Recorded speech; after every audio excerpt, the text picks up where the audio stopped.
I started a booktube channel. My name is Monique. Hi, it's nice to meet you.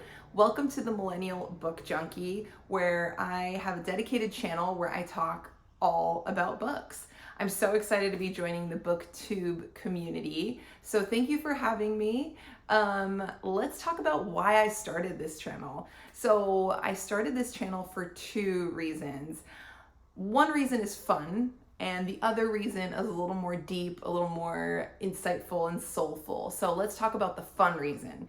So the fun reason I started this channel was because I have this really bad habit of reading books and then talking to people about them that probably don't want to hear it. This is probably a healthier outlet for me versus bothering people with the books I'm reading. So now the more insightful reason why I started this booktube was because I quit drinking over a year ago, and in doing so I've really reconnected to my inner child. I've reconnected to who I was as a child, and who I was as a child was a reader. I would read so much as a kid, and as I got older, I kind of didn't see how that would help me make money and be an adult in life. So I slowed down and I deprioritized reading as an adult because I didn't think it was going to take me anywhere unless I was reading nonfiction, something that would teach me something so I could make money. So it was really an interesting time for me when I stopped drinking and sort of just had all these realizations about who I was as a kid and what I really loved as a kid. I basically now just really have remembered my love for reading. And so this YouTube channel really is a way for me to sort of tap into that passion that I had for reading as a kid as an adult, because it has certainly come back to me. And now this is a really great way for me to revisit how much I loved reading as a kid and talking about books as a kid. So that's why I started this channel. So what are some unique things that I can bring to BookTube? Well, two things. Number one, I am a slow ass reader. I'm a slow reader. I am not the 20 books a month type of gal, not yet at least. I really take time with my books. And that's not to say that I do it on purpose to be unique or anything like that. It just so happens that I really am kind of slow on the uptake with things. And it takes me a while to get jokes. It takes me a while to get through sometimes a chapter where I'm really confused.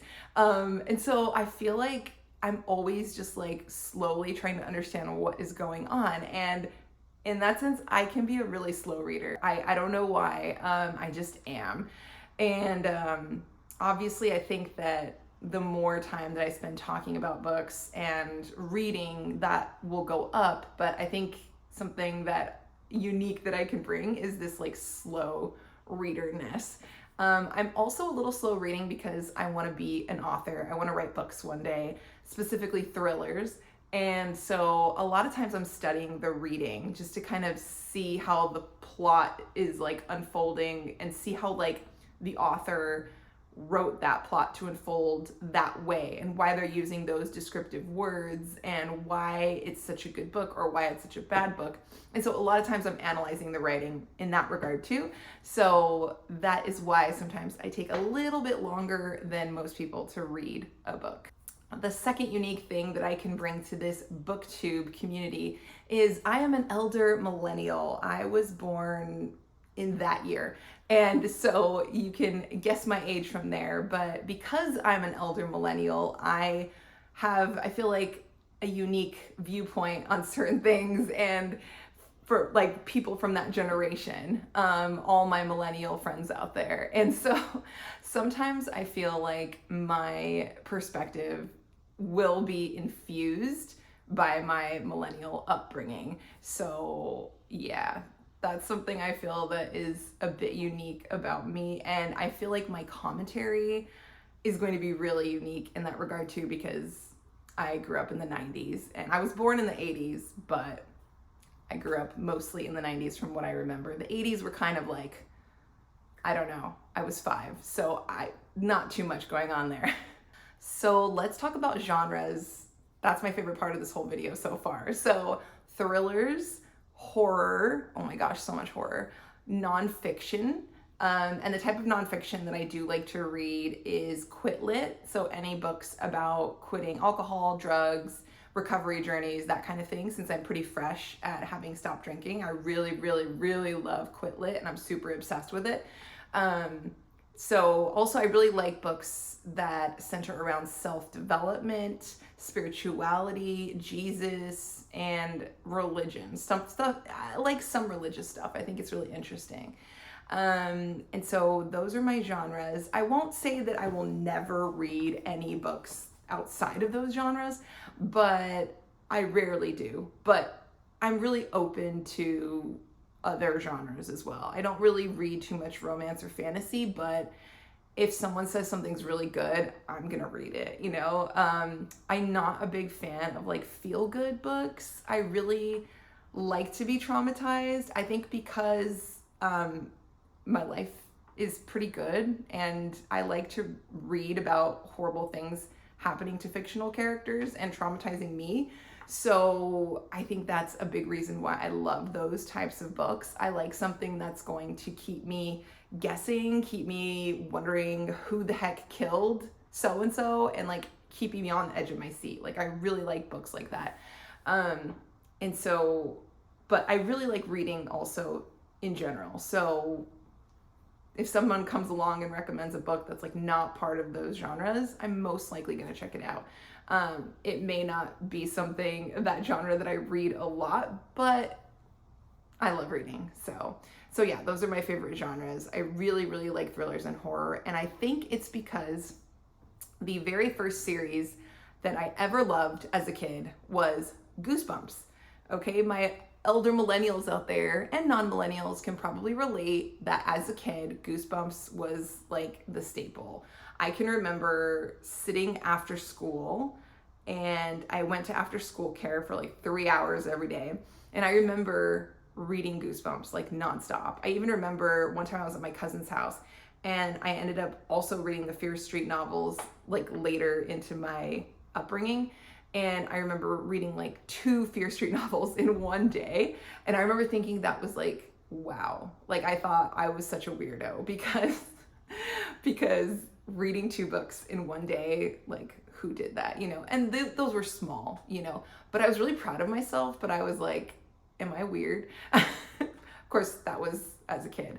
But yeah, like Goosebumps really got me into reading. Like I think I started reading Goosebumps when I was 7 years old, and ever since then, I've just slowly graduated into more and more things. Like I graduated from there into Fear Street, and then, you know, as I was becoming a woman, I read a lot of V.C. Andrews, which was really, really traumatizing. I feel like as a woman, as a young woman growing up reading these books about young women going through these like really traumatizing things with like family and relationship issues, I really blame V.C. Andrews for kind of making me traumatized in that regard, but I loved V.C. Andrews. I have her all up in my shelf over here. And she was a huge, huge staple for me when I was growing up. And then I also had a big spell with Dean Koontz. I have a lot of his books. And so those were kind of the authors that set me up. And I was like really obsessed with their books growing up.